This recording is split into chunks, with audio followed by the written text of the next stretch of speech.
Yo mes braves, le test de DNS Storage, le test continue, bat son plein. Aujourd'hui c'est le troisième cours qui vient d'être disponible. Donc en même temps dans cette tuto rapide, je vais le faire devant vous en même temps. Pour les nouveaux qui ne minent pas encore DNS Storage, allez commencer, le lien sera dans la description de cette vidéo. Parce que c'est un projet révolutionnaire.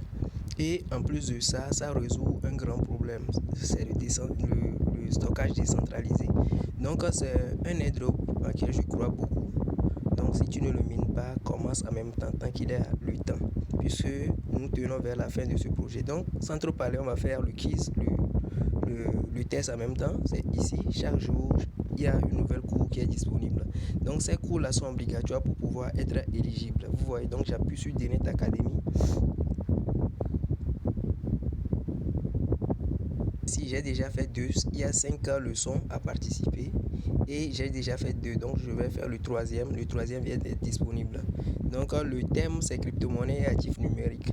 Donc ces projets là, ça nous instruit en même temps, ça nous apprend ce que c'est la crypto-monnaie, le web3 et autres là. Donc ils disent crypto-monnaie et actifs numériques.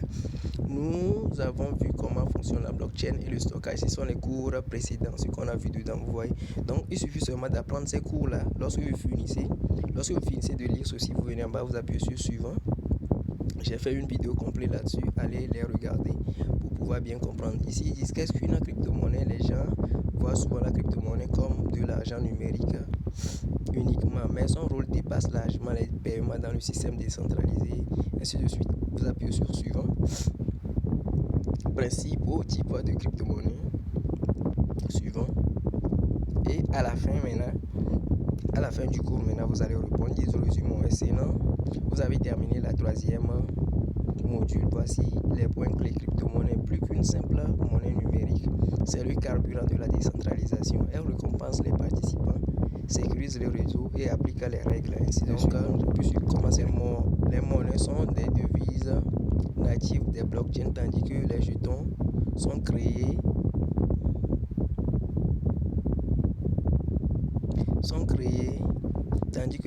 créés sur des réseaux existants.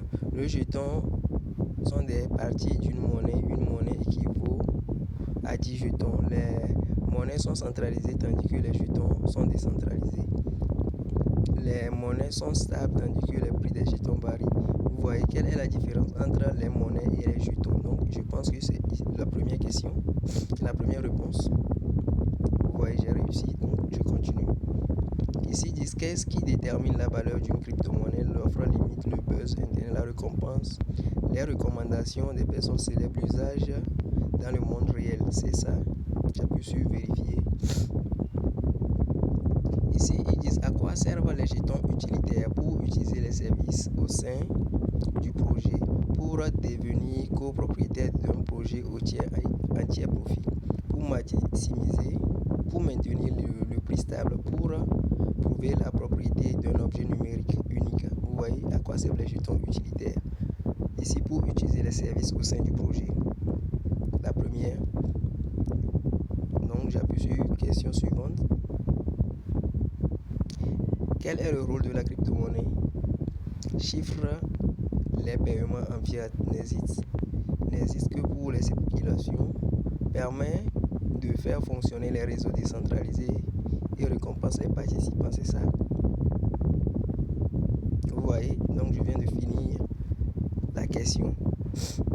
Mais il reste le cinquième, excusez-moi. Sous quelle forme existe la crypto-monnaie? Sous forme de fichier sur l'ordinateur, sous forme de solde sur les serveurs, sous forme d'enregistrement sur la blockchain, représentant la propriété, c'est ça. Donc la vérification. Je viens de terminer, j'ai réussi les 5 questions, vous voyez. Donc on attend demain pour le cours suivant.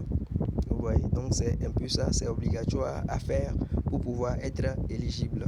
Je tiens à vous le rappeler. Alors nous sommes à la fin de cette tuto rapide. Si ça vous a plu, n'hésitez pas à lâcher une pouce bleu, partagez-le autour de vous pour m'encourager et pour booster la communauté, pour soutenir la communauté. Allez, ciao les gars, à la prochaine.